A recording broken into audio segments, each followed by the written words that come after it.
teams from Mount Pleasant and Mount Terrace in the fall of 1954. In the summer of that same year, 14 students from the Schenectady School District went on a winning streak of their own as they won the Little League World Series. Their team was inducted into our Athletic Hall of Fame in 2004.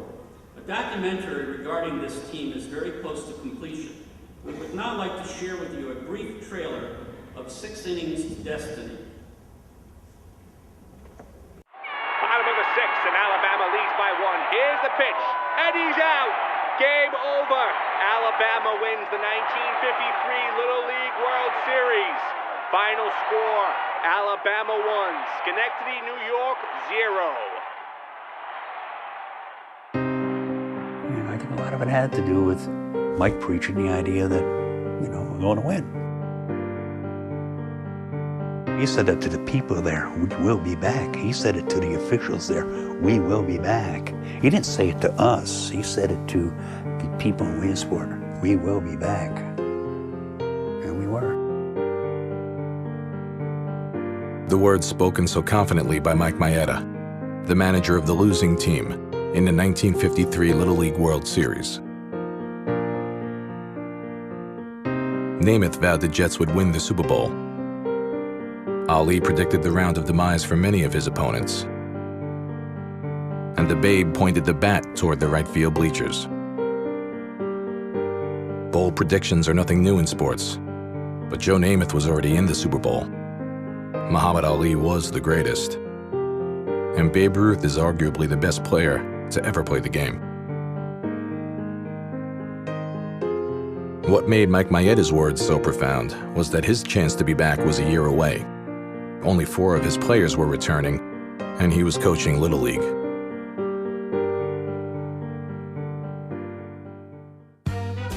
Maybe it was the can-do attitude of the 1950s, a time when Joe D. married Marilyn Monroe.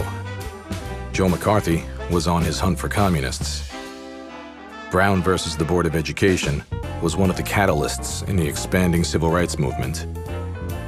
And General Electric was the driving economic force in the upstate city of Schenectady, New York.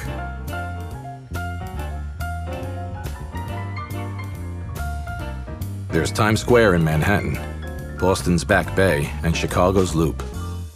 Schenectady had Flocky Boulevard, Goose Hill, Frog Hollow, and Hungry Hill. The area where 14 blue-collar kids from melting pot backgrounds joined together in 1954 to achieve what for some was the pinnacle of their life in sports. While a talented few with a little more luck used the experience to launch successful sports careers. The team's achievements made their coach a living legend and inspired young athletes in the region to strive for greatness.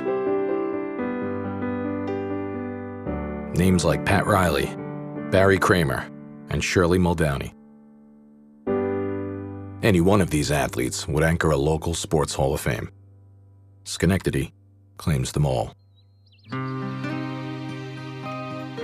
Any championship is special. 50 years later, is it as meaningful? To what extent does childhood achievement determine the level of adult success? Why did many of the players seem bitter when the book Destiny's Darlings was written about them 20 years after the 1954 World Series win? And did those feelings change looking back over time? Was Mike's coaching style abusive or tough love? Normal for the 1950s, but deemed inappropriate in the 1970s. From the team, to the game, to the book, till today, the facts remain frozen in time. But do our perspectives change? Although this is a story about one team from one town, it has a universal connection to every team from every town in every era. In 1953, Mike Maeda predicted they would be back. They were, and they won. In the end, you can decide for yourself if these men truly are Destiny's Darlings. The answer, my friend, is blowing in the wind. The answer is blowing in the wind.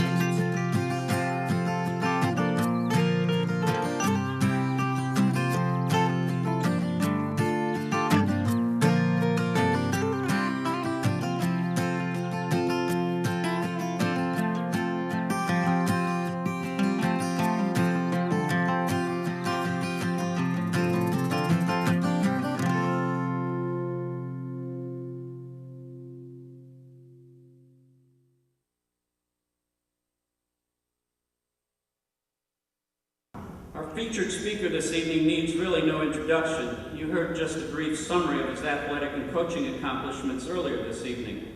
We'll just add that the Sports Center at Schenectady High School was named in his honor in 1997.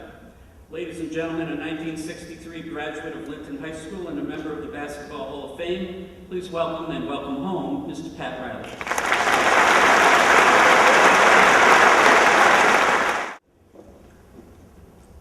Thank you, Craig, and to everybody,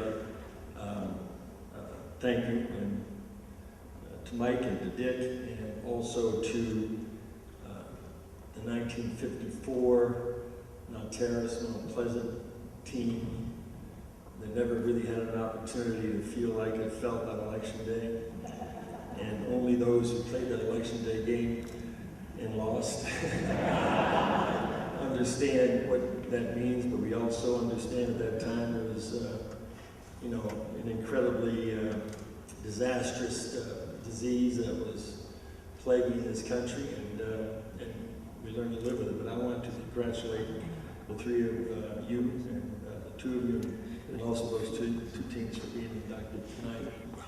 I would like to get something off my chest, and it, you know, it really it has to do with, I've been back here a number of times, and it's okay, because I know almost everybody here, and almost everybody. And so, you know, when Bob called and said, you know, Pat, we'd like to have you come back again and speak, and obviously it was a great pleasure for me to do this, because, you know, when I was shoplifting in Central Park, and probably fighting almost every day in the 7th and 8th grade, and breaking windows at Lincoln Junior High School, breaking in and eating all the ice cream in the summertime. And all of those things that, you know, kids were doing at a time that had a positive influence, but I was on the other side. And the reason why I'm here is then my life changed, and I'll be very honest with you, because I met Mike Viola. And I mean that.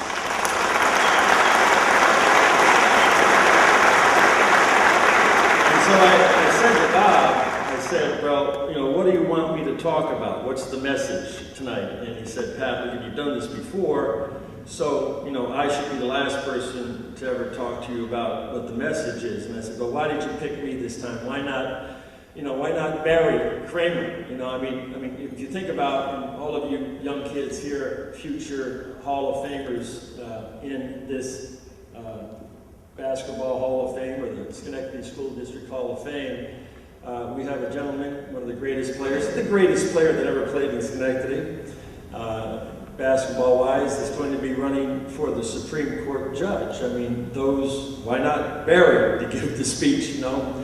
He said, well, we're looking for somebody this year that has a different message.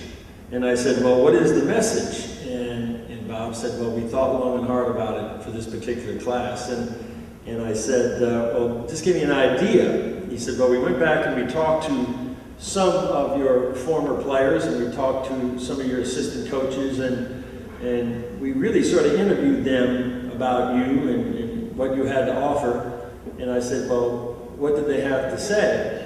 They said that you would be perfect because you are light and have no message at all, and they all recommended you to come and speak tonight. So, I'm going to give you a message that is light, and it has no message, you know, whatsoever. What I would like to get off my chest is that I was, you know, and when you think about the Hall of Fame, and from 1998, I believe, when we started this, 8 of the 9 people who were selected first were coaches. And Barry Kramer was the first player to be inducted into the Hall of Fame, but every other person